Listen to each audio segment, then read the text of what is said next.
Hello and welcome to Business Incorporated live on Channels Television. Yeah, it's the first trading day of this fresh month right here. Hopefully we get that dirty December. Here's what's coming up on the show today. Kenya has made its debut on the IMD World Competitiveness Index, clinching top spot in Africa and placing 56 globally.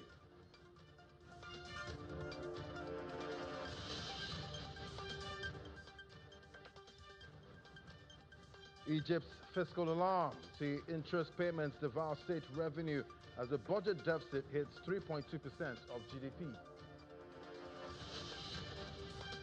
And it's crypto carnage.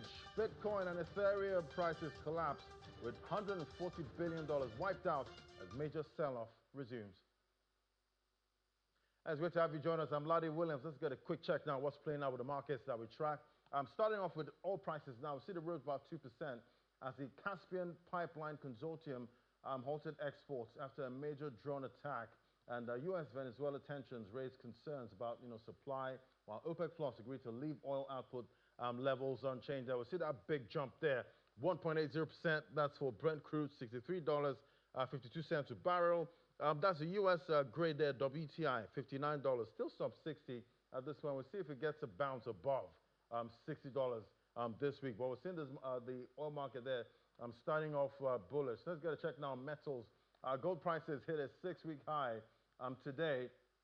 Definitely we see uncertainty then global space. That's getting gold up there with a softer dollar and early risk-off sentiment. That set the tone there when investors focus on a potential U.S. rate cut later this month, while silver has touched a record high there. So we see spot gold 0.2%, $4,240 per ounce. That early trade touching its highest level since October 21st. U.S. gold futures for December delivery gained about 0.5% to $4,276. Silver, that jumped 2% to $57.48 per ounce after earlier hitting an all-time high. That was about $57.86. So we're still seeing the metals market there quite bullish, starting off this first trading day of December. All right, so all the stories now. In a breakthrough showing global recognition, Kenya has been ranked the most competitive economy in Africa, earning 56th place globally in the 2025 list by IMD World Competitiveness Center. It's the country's debut on the ranking, joining the likes of Namibia and Oman as newly included economies in the latest edition. The climb to the top of Africa's Competitiveness League reflects a period of sustained reforms, improvements in macroeconomic stability, governance, and trade openness have strengthened Kenya's economic standing. And Egypt's fiscal health is facing increased pressure as the national budget deficit widened to 3.2% of GDP in the first 4 months of the current fiscal year of 2025-2026, up from 2.6% in the corresponding period last year. A new report from the Ministry of Finance also reveals the mounting burden on the country's overall debts, which reached about 12.52 trillion Egyptian pounds. That's about $405 billion by the end of the fiscal year 2023-2024. Debt to GDP ratio, that's at 84%, highlighting our continued reliance on local and external financing. And now we see in Ghana, the First Atlantic Bank has announced a major strategic shift, formally initiating the process to become a publicly listed institution on the Ghana Stock Exchange, that's the GSE.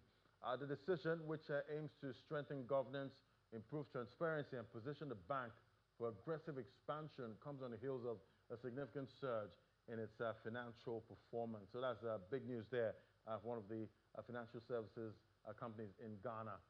Then we see Africa's top financial leaders have adopted a sweeping new plan to tackle the continent's growing debt crisis and endemic corruption. The African Association of Accountants General Conference concluded in Accra with the adoption of the Accra Resolution, a continental blueprint positioning public financial management as PFM as a critical tool for development.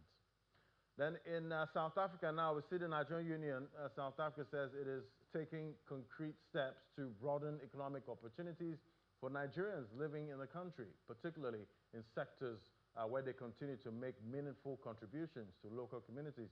The union hosted its national Congress over the weekend under the theme, One Voice, One Future. Our South Africa correspondent, Innocent Simosa, filed this report. Take a listen. The gathering brought together entrepreneurs, civil society organizations, and members of the Nigerian community from across South Africa.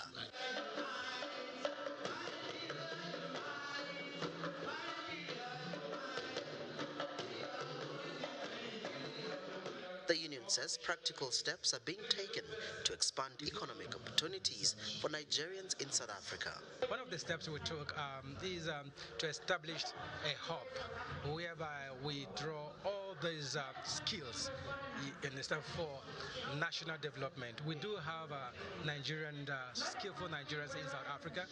Most of them are doctors, most of them are lawyers, most of them are engineers in different fields. So we felt that we should create a hub whereby we know these people so we can present them to the South African government as well as Nigerian government, their counterpart, in order for these skills to be harnessed towards national development. Delegates stressed the crucial role this body plays in strengthening unity and support for Nigerians across South Africa. This is extremely important because united we stand.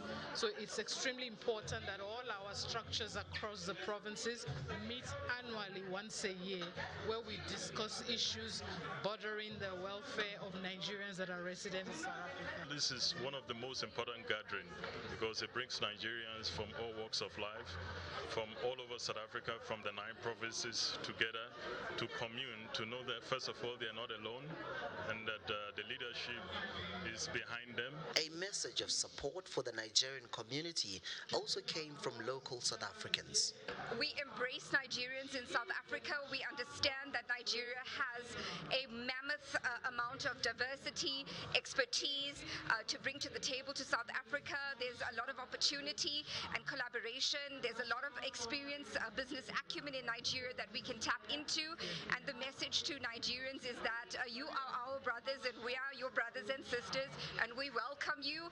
As the Nigerian Congress draws to a close, the Nigerian Union South Africa says its focus remains on unity, protection and progress for all Nigerians living in the country. Now, leaders here insist that stronger cooperation, both within the community and with South African institutions, will be key to building a safer and more prosperous future for their members.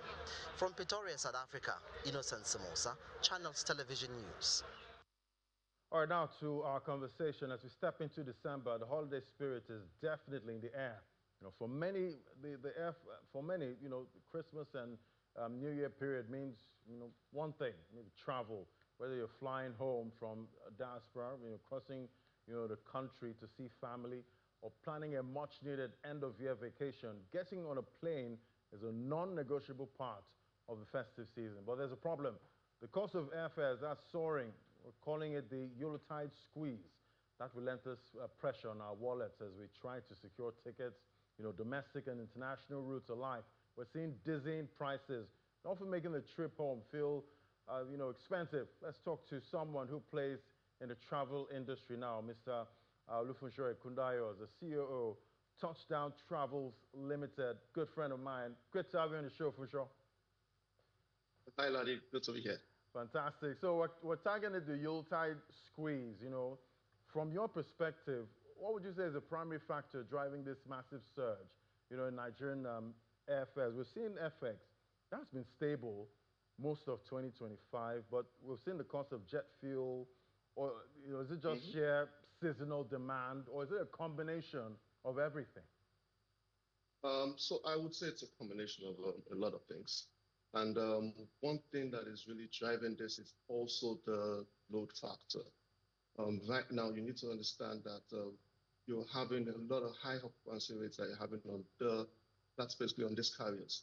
And what you're having to get now is you're getting, the fares you're getting are basically those of the highest classes there. So that, of course, those are the more expensive classes. So you're having issues of scenarios. It's good for the airlines in this case because you're having so much traffic outbound and inbound. It's almost even crazier on the inbound at the moment there. You're having load factors going even over 100% in some cases. So those things would definitely drive it. Yes, aviation fuels, the additional taxes that you're having here and there, those things would generally drive the prices. And we've heard the anecdotal reports of local flights sometimes even costing more than regional international flights. Can you explain this unique dynamics here of Nigeria's domestic aviation market? What's causing this? I've seen like 800K if you're traveling to the east, return ticket, and that's not far off if you're going international. Okay, fair enough. So you can also look at it this way. First of all, you look at the flights that you're having there, the carriers you're having. You're looking at domestically, you're looking at the taxes that you're having there. And you also need to understand that when you're hauling more people to certain destinations, internationally in some cases, of course, it can help drive your costs lower. So in this particular case, you're having this high cost based on the terrain that we're in at the moment.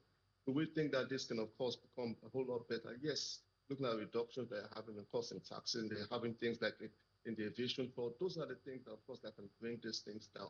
Because you need to understand that on the airline perspective, there's also operational costs that they're also dealing with. So, like I said, it's a very unique environment that we operate in. Right, and definitely I do miss traveling by road. I remember as a kid, traveling to the village by road was fun.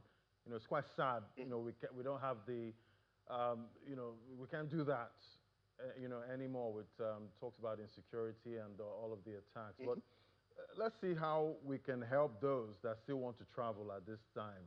We have those that still need to book their holiday tickets. Is it generally better to hold out, for a last-minute drop in fares, or should they just bite the bullet now and book now before prices even climb further? Okay, so let me say, just in your words, you said bite the bullet. I would say the best time to book your ticket is still now. It's going to get a lot more. Like I said, the load factors is a very big case in this place, very big influencer. It's getting even more pricier. And what I would say is this: if you're going to travel, it's already expensive, but just still get it because tomorrow it's going to be even more. But I would also say this for those of you who already have your tickets, the worst thing you can do to yourself right now is to miss your flight. Because you miss it, you will be paying a whole lot more.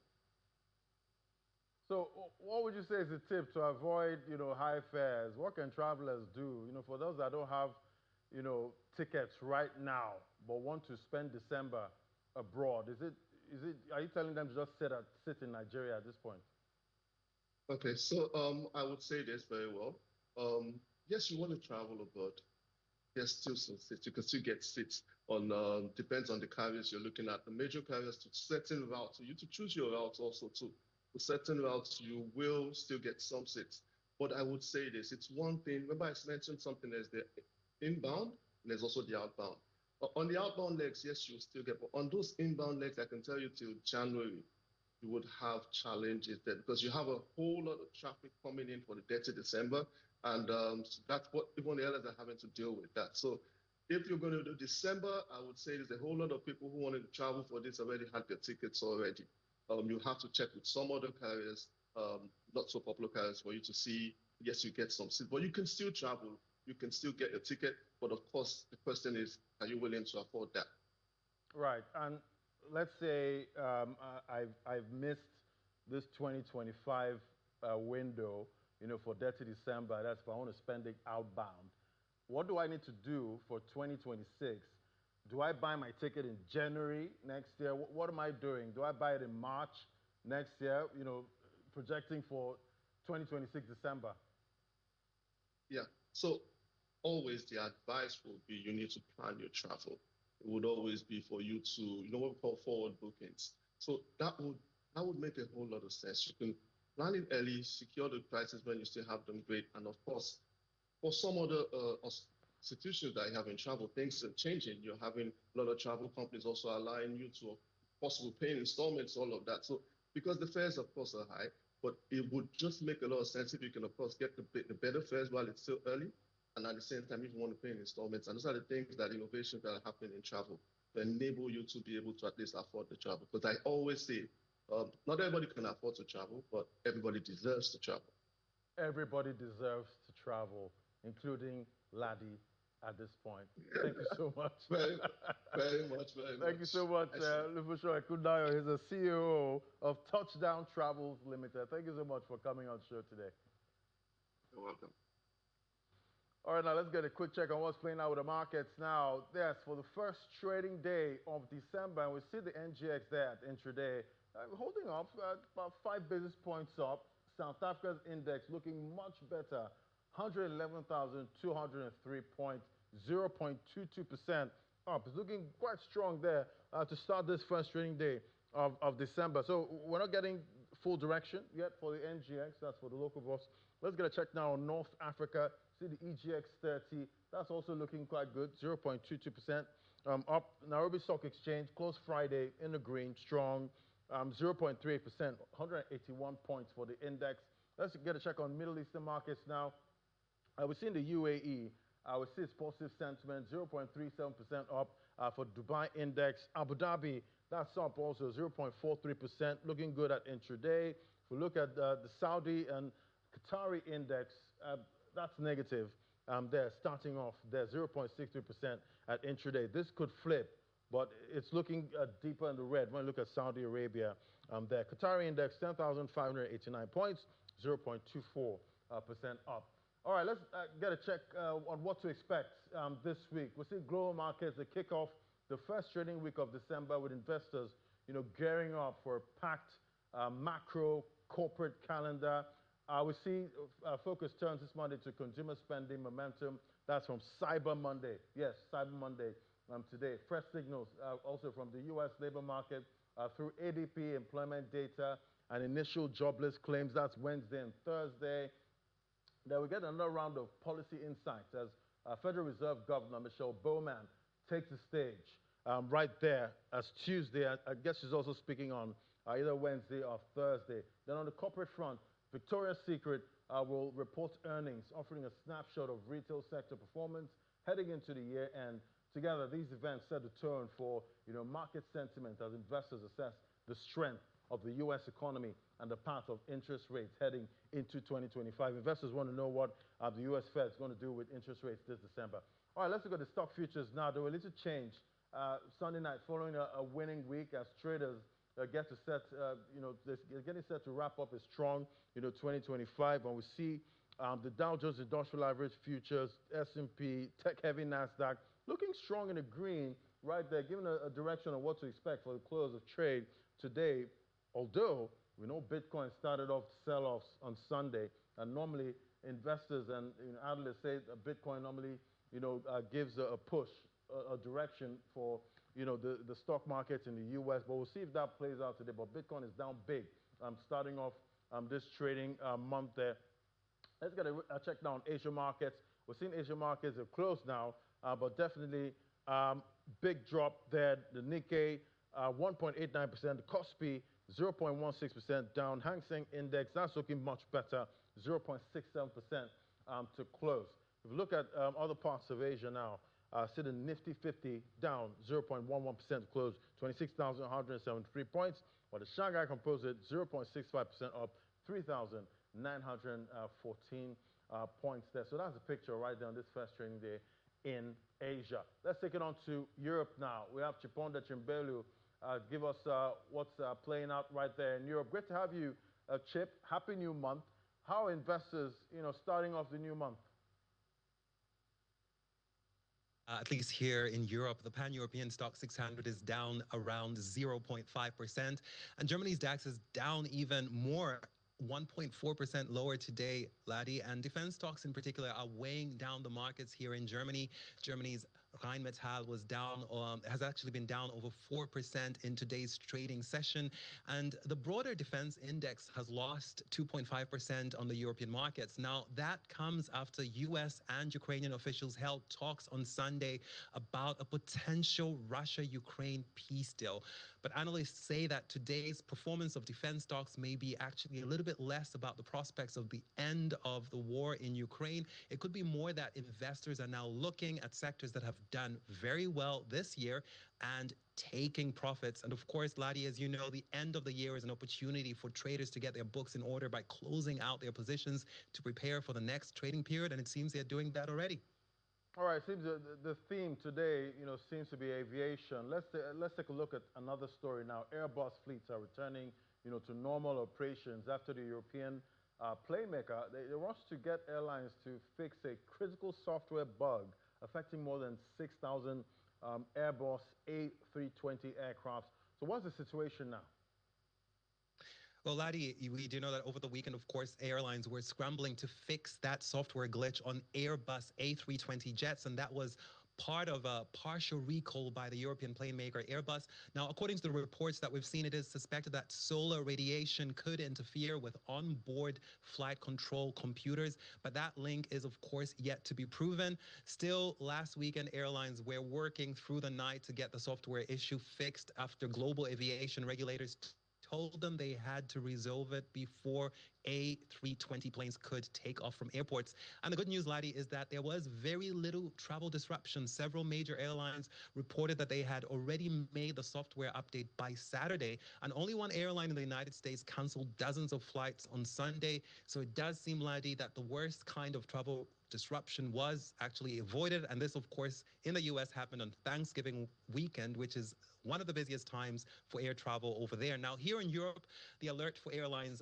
to make this update came at a time when European carriers were winding down their schedules to leave time for repairs. And that is what helped keep travel disruption to a minimum on the continent here. And it seems to have been a similar story, at least in parts of Asia.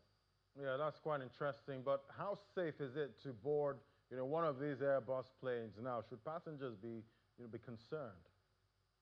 Well, I wouldn't be too concerned for now because Airbus and regulators, of course, seem to have worked together to get this issue solved quickly. And the problem appears to have only happened on one plane, and that was on October 30 on a JetBlue flight from Cancun in Mexico. And that suffered, of course, an unintended loss of altitude on its way back to Newark in New Jersey. Now, that incident, of course, is still being investigated by France's Aviation Safety Authority. And while there are still unresolved questions about the impact of the solar flare radiation blamed for the incidents, it seems that French investigators are treating the incident as an incident of one of the lowest categories for potential safety emergency. So it does appear that we have not too much to worry about, and that those Airbus planes are probably just as safe to fly as any other plane that is in the air right now. Fantastic. We do care about safety at this point. Thank you so much, Chip, for giving us the update on what's playing out in Europe. All right, let's get a check now what's playing out in the crypto market. I did mention, yeah, it was a bloodbath. It started yesterday, a big sell-off right there in the crypto market with Bitcoin, Ethereum, major altcoins all getting sold off. And we see the color on the screen, big, deep red for the whole market at this point. Looking at the top 100 cryptocurrencies, the pockets of green you see, that's some of the stable coins showing that investors are trying to run into safety. But let's do a recap of November at this point. Let's get a check on how Bitcoin, it's been called the bruising November. That's for Bitcoin. Started off the first trading day at $110,000. End of the month, November 30th, 90,400. That was able to hold there. But the monthly low, we did get as low as $80,600. That was a 7-month low for Bitcoin. That's in between what you see here, 110 to $90,000. And we see that monthly change down 17%. That's for the month of November. Coming into December, and some analysts have said it's a no-brainer. A holiday, this is a month before the holiday.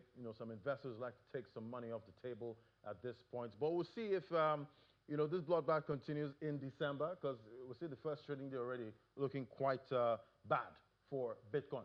Some of the top headlines now, police have taken down a crypto mixer a service in Switzerland. And we see officers from Switzerland and Germany have taken down the crypto mixer. It's called a mixing service right there, where you can send cryptocurrency in there. It tumbles it around, and you can send it out to other wallets, and that's for people that are trying to hide their identity right there on the blockchain. You'll see the crypto market, that's 150 billion wiped off overnight. Yeah, that was last night. It started off, the sell-off started off on Sunday. Definitely, I've noticed that pattern in the market there, where we see major sell-offs, especially for Bitcoin, starts maybe mostly Sunday evenings. Then Telegram's Cocoon launches decentralized AI network. That's on the Ton blockchain. I guess the Ton blockchain is back in the news, and this time is not for the tap games. At this point, that has taken a back seat most of 2025, seeing how some investors were not compensated as they would have expected. Most of the Telegram games there. So yeah, back in the news again. Telegram's Cocoon that launches its decentralized AI network on the Ton blockchain. So it's the first trading day of December. We're seeing some markets looking better, some not looking so good. And definitely we're seeing some pressure on risk assets, but the safe havens looking quite strong. Is that a direction for what to expect in December? We'll definitely give you more updates tomorrow. Thank you so much for watching. I'm Ladi Williams from Anything right here at Channels HQ. It's bye for now.